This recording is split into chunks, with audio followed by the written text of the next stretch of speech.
Ahoana marina ny Fiantraikan'Ny Valan'Aretina eny amin'ny vahoaka.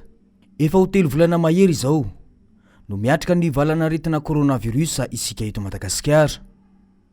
No ny fepetra izay noraisin'ny mpitondra, indrindra ny hatramin'ny nanaovana ny fihibohana voalohany, dia nisy fiantraikan'ny lalina teo amin'ny vahoaka izay sahirana ny ankamaroany. Ireo vahoaka madinika izay tsy maintsy mitady izay hoan'ny isan'andro dia tena mahatsiaro sahirana tokoa, ka tena mitaraina amin'izao fihibohana faharoa izao indray. Ny fanampiana ara-sosialy moa dia tsy mbola hitan'ireo vahoaka hatramin'izao, na dia efa 3 andro ary izao no niboka ny faritra Analamanga. Tsy fantatra moa na mba mihain'ireo malagasy izay tena sahirana ny mpitondra, fa toy izao no hevitr'izy ireo. Zay tena mbola tsy nahazo mihitsy.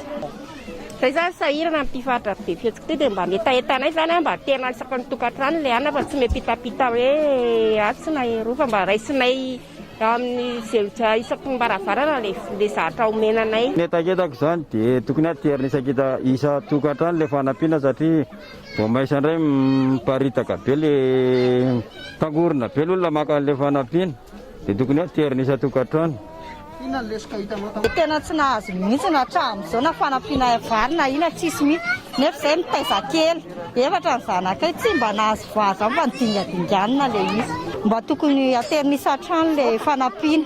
Hevitra tsara tokony ho raisina izany raha toa ka vonina ihany koa ny mpitondra ka hijery ireo vahoaka sahirana ireo.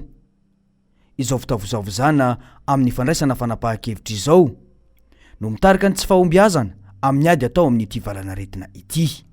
Efa samy nahafantatra daholo isika fa namatsy vola be ny fanjakana, ny mpamatsy vola mba hanampiana ny firenena amin'ny ady atao amin'ity valan'aretina ity. Hatramin'izao na dia maro aza no mitaky ny mangarahara dia tsy mbola nisy valiny izany. Tsy mitsahatra mitaky izay mahasoa ny firenena ny solombavam-bahoaka. Tena takiny ny vahoaka amin'izao fotoana izao ny hanomezan'ny fanjakana fanazavana ampy amin'ny fampiasana an'ireny famatsiana azosika avy any ivelany ireny, ary koa ny kitapom-bolam-panjakana izay atokana manokana hiatrehana n'ity valan'aretina ity. Maro mantsy ny vahoaka ny tsy misitraka an'izany fanampiana izany ara-tsosialy ohatra, nefa isika dia mametraka hoentitra mahakasika ny hoe tokony fihibohana tanteraka any atokantrano ny tsirairay.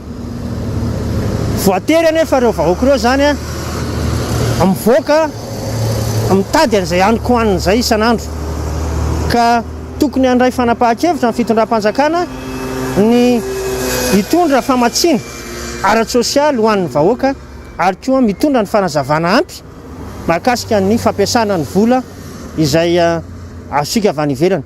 Tsy mangataka velively ny fiaraha-mitantana izay, fa mangataka kosa ny fangararana satria volam-bahoaka io ary vola izay tokony hitondrana fanampiana ho an'ny vahoaka malagasy hatrehina an'ity valan'aretina ity. Efa maro ihany izay vondron'olona samihafa nitaky ny mangarahara izay. Eny, hatramin'ny filohan'ny antenimieram-pirenena izay olom-panjakana aza moa dia nitaky izany ihany koa. Fa hatreto aloha dia mbola manao be marenina ny mpitondra. Iaraha mahita ireo vahoaka marobe mifanaretsaka eran'ny tanàna isan'andro izao, na dia voalaza aza fa fihibohana tanteraka na confinement total no napetraka. Ny tsy fantatra aloha dia toa tsy misy dikany ho an'ny mpitondra. Ny antony mahatonga ny olona tsy maintsy hivoaka manohy ny fitadiavana mahazatra azy isan'andro. Hoy mantsy isika malagasy hoe ny kibo tsy mba lamosina, ny tsinay tsy mba vatsy, ka tsy maintsy ataony ny mitady izay sakafo ilain'ny tokantrano isan'andro. Vokatra izany tsy fandraisana fanapahan-kevitra amin'ny lafiny sosialy izany dia mbola mitohy sy mirongatra ny fiparitahan'ny aretina. Ny tsapa ihany koa dia mbola tsy manana paikady mahomby ny mpitondra, ary tsy ampy ny fahavononana eo ampiatrena ny ady atao amin'ny valan'aretina. Efa nambaranay teto ny fahatarana amin'ny fananganana ny base de données izay tena ilaina amin'ny fandraisana fanapahan-kevitra rehetra. Ny alahady teo mantsy vao nilaza ny ministry ny fahasalamana fa anangana izany base de données izany. Mbola hita taratra indray izany tsy fahaizana miomana sy fandraisana fanapahan-kevitra mialoha raha nitatitry ny filan-kevitry ny ministra omaly no dinihina. Efa ho herinandro mahery izao no hita fa mirongatra be ny fiparitany aretina ary efa andro maromaro no fantatra fa efa feno ny akamaroan'ny hôpitaly eto Antananarivo. Omaly zay vao nanapa-kevitra ny filan-kevitry ny ministra fa ametraka tobim-pitsaboana ny COVID-19 maromaro eto Antananarivo. Mahagaga mihitsy ity fitantanana ny krizy ara-pahasalamany ity. Misy olona na manam-pahaizana manaraka sy manadiady ve ireny tarehimarika avoaka isan'andro amin'ny fahitalavitra sy ny onjam-peo ireny. Ny hita mantsy amin'ny fanapahan-kevitra raisiny fa de miandro olana mitranga aloha izay vao mitady vahaolana. Izany ve no atao hoe mitantana firenena? Izany no mitarika ireny fanapahan-kevitra tsy voadinika tsara ireny ka mitarika ihany koa ny tsy fampitokisana eo amin'ny fanjakana sy ny vahoaka. Hoy mantsy ny General Ramakavelo. Efa nataon'ny olona vazavaza ny fiteny hoe zany coronavirus zany tsy misy amin'ny tolakandro any vao misy. Satria nahoana maraina afaka mivezivezy manao zao de rehefa tonga ny amro de tsisy olona. Ny antony tena ataoko hoe tsisy ny fampatokisana zay tsy mazava amin'le olona le izy. Tsy ny fampitokisana ihany fa eo ihany koa ny tsy firindrany ny fandraisana fanapahan-kevitra. Naverina ny iboka ny teto amin'ny faritra Analamanga ary fepetra noraisina ny fanajanonana ny fitaterana indrindra ny taxi be. De ahoana zany ireo mpiasa any amin'ny sehatra tsy miankina izay tsy manambola andehanana taxi? Hoy ry zareo hoe ny ainana ihany tsisy taxi be aloha hatreto amin'ny maha hoe zatra mpandeha taxi be de tena tsapa hoe banga tanteraka izy ary tena hoe fijaliana be ny tsy misy taxi be raha izay no azo amitinana azy.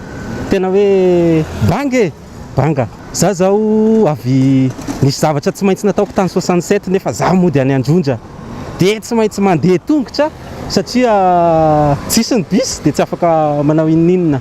Tena reraka fa tsy maintsy miasako. Fanampiana tsisy de tsy maintsy miasa zay. Vao tsy miasa ianao de fa 0 ariary. Tsisy mihitsy fa zay vitanao eo ihany na ohatrinona de zay no raisiny. Mijaly mihitsy zao zay mandeha tongotra. Avy mpiasa any amin'ny baoto zay de andeha otra. Hafa le mba hoe mandeha bis maraina de tongotra ny atandro otrona hoe mandeha bis ny atandro de tongotra ny amin'ny maraina. Tena reraka. Ny fandraisana fanapahan-kevitra iray de mitaky fijerena izay mety ho fiantraikan'izany fanapahan-kevitra izany eo amin'ny fiainan'ny vahoaka ka tsy maintsy hitondrana vahaolana. Izany no antony ilazanay teto foana fa tsy misy ny paikady matotra ataon'ny fanjakana. Marina fa mirongatra ny Valan'Aretina eto Antananarivo kanefa aoka tsy adino ihany koa ireo faritra hafa satria efa manomboka misy daholo ny faritra maro. Sa ve andrasana raoviana indray vao andray fanapahan-kevitra amin'ireny faritra ireny? Tokony ho fantatry ny mpitondra fa ny fitavozavozana na ny tsy fahaizana mandray andraikitra de miantra amanaina eny amin'ny vahoaka. Ny fehiny de zao ataovy mangarara ny fitantanana ny krizy vokatra ity coronavirus ity. Ampio ara-tsosialy ny vahoaka.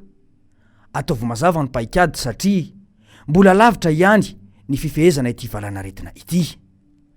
Amafisina indray fa miditra amin'ny andro fahaefatra ny fihibohana ho any androany kanefa mbola tsy hita ihany ireo fanampiana ara-tsosialy ny vahoaka.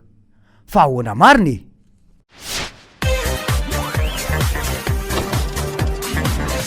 Ahoana marina?